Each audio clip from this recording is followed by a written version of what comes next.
The maker movement, though, is what's more exciting to me, and this is something that will continue to get bigger and bigger every year, like you saw in that Google search graph.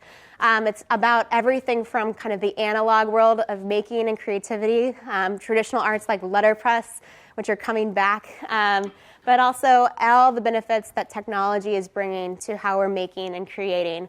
We're able to open source our designs so that others can freely download them and access them. There are online learning platforms, not just from Brit & Co., but from others as well, where people are able to get educated if they don't live near a college, university, or any type of workshop that offers classes. 3D rendering is so cool right now. This is a new startup called Modsy that launched. You can literally take a picture of any room in your house, and they'll 3D render it and show you what real furniture looks like in that room. They're importing products from like West Elm and Crate and Barrel and letting you swap things in and out. So from an interior designer's perspective, like this is a new way to think about creativity. Smart devices, of course, and machines that are helping us learn things faster. This is a favorite example of mine. It's called the Guitar. It's an iPhone-connected guitar. It literally shows you the chords from an app on your phone that you should be playing. So it teaches you how to play the guitar just from looking at your phone. Crowdfunding, of course, is what's enabling all of these small entrepreneurs and startups to actually get started. We've seen some amazing new products launched because of Kickstarter and Indiegogo. There's only more of that to come. 3D printers, which has not yet gone mainstream, for sure. They're still very expensive. Quality isn't there yet, but they are getting way better. People are using them to create human tissue and bone, to create all kinds of food. I'm an advisor for a company that's actually using 3D printers to create real clothing and textiles through a process called electronic spinning. And in the future, imagine going into your closet, downloading a blouse design from J. Crew, pressing print, and having it export for you in a glass machine. Like, this is a real future that's literally years in front of us. So what does this mean? This is all just a few years out. Like, we're in this moment before, when inkjet printers were only able to be found at Kinko's. And we're in that moment with 3D printers right now and a lot of the maker movement. But soon we're all going to have access to these devices. They're going to be just a couple $100. We're going to have them on our desktops, in our kitchens. They're going to be the way that we produce and manufacture on our own. And so what implications could that have? It's something I'm thinking a lot about.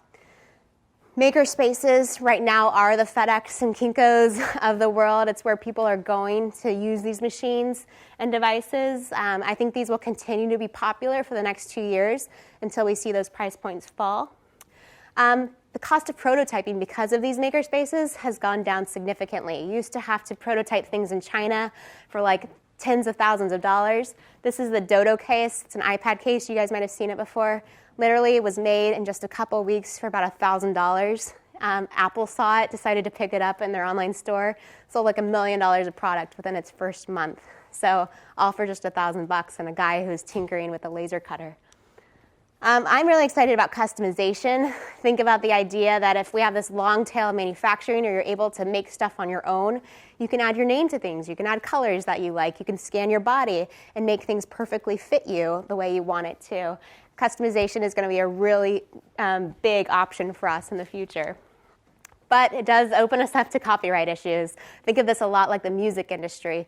If we're all able to download and open source files, what does that mean? Does the designer who made the J. Crew blouse get credit when you download it? Does he get paid? Can I illegally send that file to someone else? It's going to get really interesting with the way that digital files are transferred for product designs. The whole nation, like I mentioned, the White House is behind this, is incredibly excited about STEAM, science, technology, engineering, art, and math. And I say STEAM because art is included in that, and the White House is starting to use that term as well. But we're seeing kids, especially those in their early preteen years, really embrace this. I mentor a group of 12-year-olds who actually know more about CAD design than me, and it kind of freaks me out, and they also speak Mandarin. So the future generations are definitely in this. But of course, it all comes back to play. Regardless of how this affects our economy or different industries, I hope that people will also just take time to participate in creativity in their daily life. One exciting note to end on is that with all of these changes with the maker movement, people are predicting that the self-manufacturing in homes could equate to a $55 billion industry by the year 2020. That's just 5 years away. This is on top of kind of the arts and crafts industry that already exists. So this industry is only getting bigger. It's getting bigger very quickly. So pay attention.